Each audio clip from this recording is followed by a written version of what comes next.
Welcome back to another episode of that Stay Off My Grass podcast. You got your boy Sons fan Randy in the building. My bad for the late upload. I do got a job, you know what I'm saying? Right now I got the night shift. I'm gonna try to shift it, you know what I'm saying? Now that the NBA season is, you know what I'm saying, back. So I'm gonna try to get directly after the game. I feel like I like those reactions a little bit better, but I do like to be able to sit with it, you know what I'm saying, with my thoughts and kind of gather myself a little bit after watching the game and stuff like that. So I was listening and watching the game while I was at work the whole entire time. And I'm not gonna lie to you. If you sat and you was, you know what I'm saying, watching this game, I would say for me, it was about 8 times I was ready to cut this shit off. I was like, you know what? It's a dub. You know what I'm saying? It's over with. Especially coming out where we went down early by 20 points early. And it's just like, why the fuck? Why is that our thing? You know what I'm saying? Like I thought it was just a thing last year just because we was just top heavy as a team. But at least this year we fight, you know what I'm saying? So that's something I guess you can kind of appreciate in it because last year, whenever we got down 20, it was just a dub. It was just like we might as well just start heading towards the next city. So that is something I guess you can kind of find a silver lining in, but I don't like it either. You know what I'm saying? Like going down 20 every single game is whack to me. But yeah, so especially against this team, but I guess the Utah Jazz is they on their way. You know what I'm saying? They on their way. I can't even pump fake and like, you know what I'm saying, stun on them like they not on their way, but they for sure is on their way.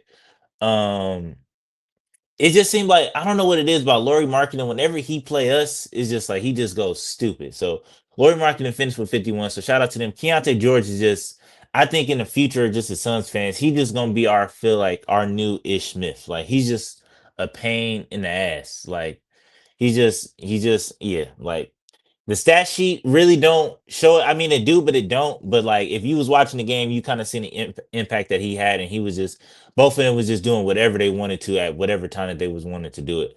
Keontae George finished with 26, 5, and 10, 8 of 18. And like I said, Laurie Marketing had 50. So it was just bad. And I feel like watching this game and rewatching it, I did get a chance to rewatch it. Just Jordan coaching lost us this game. You know what I'm saying? The players fought, we tried to win, we tried to come back, we did everything we could, but I think coaching kind of lost us this game going small. I don't know why we start Oso. Like, I don't know why this is like his what third or fourth start. And Mark Williams just come in the game and just literally just play Oso off the court every single time. I understand that Mark Williams is on a minute restriction, but even with that being said, I feel like Nick Richards was way more impactful than Oso. You know what I'm saying? And they was essentially the Jazz was going double big all night, so that kind of cooked us a little bit. Even though I feel like we could have went double big or at least threw Fleming in there just to see what it do. But yeah, we just stayed small for the entire night, and we wasn't knocking down three, so it was just a ugly night. But one thing I did see, or just amongst just like the talking and just like the press conferences or whatever, is that at the post game of the last, I think when we lost to the Clippers or the Nuggets, um, Dylan Brooks came out and said, "Hey, we need Book to shoot more and da da da da da," and just he just kept it all the way 1,000.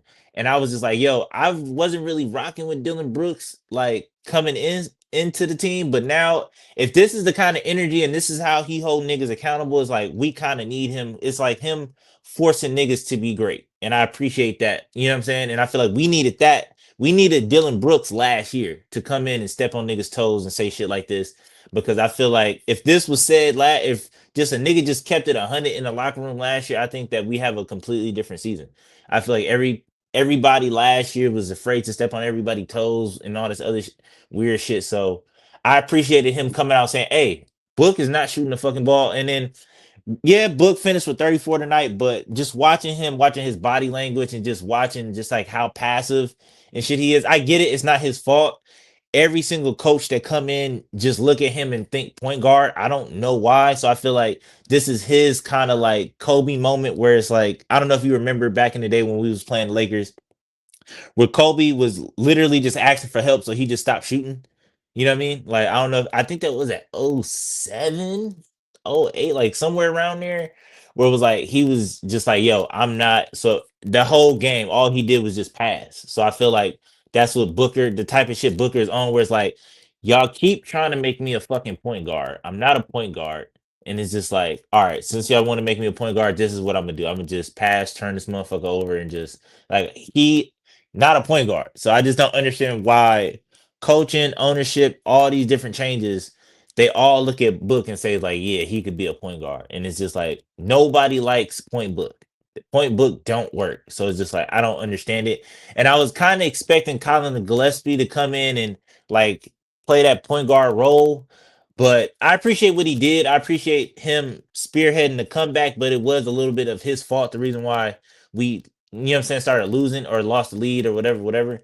Cause he just get too happy from three and just be throwing them hoes up like he's Steph or something. So I just don't get it. But like I said, I think he hit three in a row that kind of like put us back in the game. So I do appreciate that. But and his playmaking not really as there as I thought it would be. Like, you know what I'm saying? Like, so it's like, ugh. So we don't need a point guard. And I advise you to we cannot take this team serious until we get a point guard in here. So it's just like all the expectations should just be like super low or if of even present because like I said, we don't have a point guard and I feel like we shouldn't take this team serious until you shouldn't take this team serious until we get a point guard in this bitch.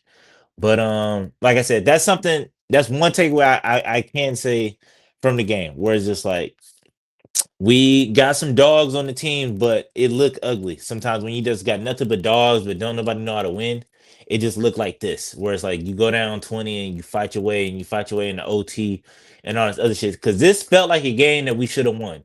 This is one of those games where it's like, damn, if this team forced it into overtime, like we lost. You know what I'm saying? Cause I feel like we lost a lot of games like that where the Utah Jazz started to play not to lose.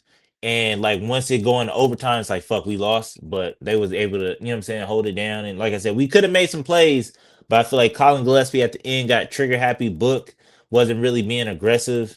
And yeah, so it was just like just watching it, you can't tell me like I think Book is just playing like, all right, I'm gonna play not to lose. Like I'm not gonna do nothing, but I'm not gonna do nothing to really help and put this shit on my back. It's just like I'm gonna just do what I'm supposed to do, and that's it. You know what I'm saying? I'm gonna do the bare minimum, and that's it. And that's just how I was feeling. But I think, like I said, Nick Richards played good to me. I would start him over also. I think Mark Williams is playing great. It's good to see a big man that got great hands for a change. So that's good. I don't know why Cam Man can't get on the court. I don't know why Jordan Goodwin can't get on the court. Yeah, I don't know why Isaiah Livers was playing so much tonight. So it's just a lot. It's just I don't know. It's a lot to take in. You know what I'm saying? We won in three now. Yeah. So I just think yeah, it's just gonna be one of them seasons, y'all. So just be prepared for in the middle of the season, All Star break. Niggas start looking up, and you start going on ESPN or whatever, and they're like, "Oh, Book should get out of there. Book should," you know what I'm saying? So just prepare yourself mentally for just another season of that. And we kind of gotta eat that. So it is what it is at this point, but yeah, man. All in all, I guess next game, let's see. I'm interested to see what Jalen Green kind of bring to this team because I feel like Book don't give a fuck in a bad way, and I feel like Jalen Green probably won't give a fuck, but in a good way. Like I think that he would come in and be like, "Fuck it, like I take this shit over. Like this would be my team now." Like you know what I'm saying, type shit. So we shall see how it goes. Hopefully that energy can bring a different energy to the team because Book right now is just playing like I don't have no help. We don't have a point guard. I'm not about to go out here and just, you know what I'm saying? And I feel like that's probably him hanging around some of the older dudes that already did it and it's rubbing off on him because he's probably looking at it like, well, me doing the most is going to take years off of my career. And he's probably listening to niggas that already did the most. You know what I'm saying? So it's just like, I get it, but also like these niggas already did it. Like I can see like a Steph telling him some shit like that, or LeBron, a KD telling him like, "Hey, young fella, pace yourself, cause da da da da da blah blah blah blah." Like it's gonna take years off of your career doing the most. I get it, but them niggas already did it, so it's like it is what it is, man. But the next time, man, peace.